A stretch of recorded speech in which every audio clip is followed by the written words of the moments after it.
ये सबसे पहले आधा पाव दही को अच्छा सा फेंट लेंगे। इसके अंदर हम 1 चम्मच तिक्का मसाला मिलाएंगे। तिक्का मसाला की रेसिपी ऑलरेडी हमारे चैनल पर है।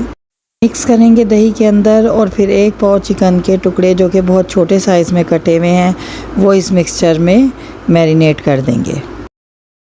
1 किलो मैक्रोनी के लिए मसाला तैयार कर लेते हैं। असल में तो फ्लेवर इन्हीं मसालों का है। ड्राई इंग्रेडिएंट्स में सबसे पहले हम नमक लेंगे।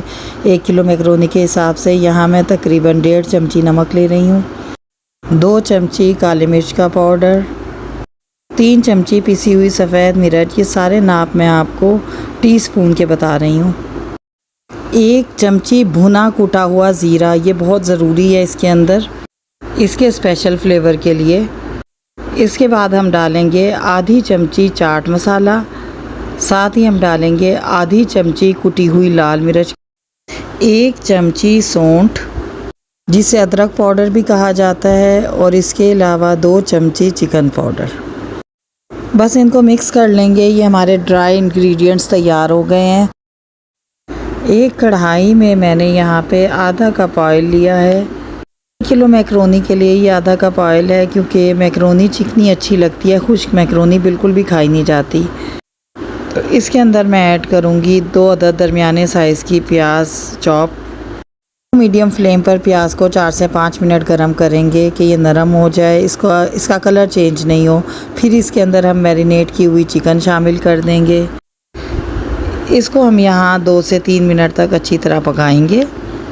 तकरीबन 3 मिनट तक पकाने के बाद हम इसके अंदर खुश्क मसाले ऐड कर देंगे, और इसके अलावा मज़ीद फ्लेवर के लिए ऐड करेंगे 4 चम्मच सोया सॉस, 2 चम्मच हॉट चिली सॉस और 4 चम्मच विनेगर। बस इसको 5 मिनट तक हमने पकाना है ताकि हमारी चिकन गल जाए। अगर इसे थोड़ा ज़्यादा टाइम लगता है तो आप देख लें। चिकन गलने पर इसके अंदर शिमला मिर्च कटी हुई ऐड कर देंगे। यहाँ पर मैंने शिमला मिर्च भी तकरीबन 1 पाव ली है। आप अपनी पसंद के मुताबिक ले सकते हैं, छोटी कटी हुई शिमला मिर्च। और बस इसके बाद हम इसे कोयले का दम दे देंगे। 10 मिनट के बाद मैंने ये ढक्कन उठाया तो इस मटेरियल को कोयले का दम आ चुका था। कोयले का दम देने से पहले मैंने फ्लेम ऑफ़ कर दिया था। अब मैं दोबारा इसका फ्लेम ऑन कर दूंगी। आप चेक कर लें कि चिकन जो है वो हमारी अच्छी तरह गली भी है, जबकि शिमला मिर्च हल्की सी क्रंची है। तो ज़्यादा नहीं पकाना। जैसे ही फ्लेम ऑन करने पर ये गर्म हो मटेरियल तो इसके अंदर हम मैक्रोनी ऐड कर देंगे। इसको अच्छा सा मिक्स करेंगे और ये आपकी बेहतरीन किस्म की तिक्का मैक्रोनी तैयार है।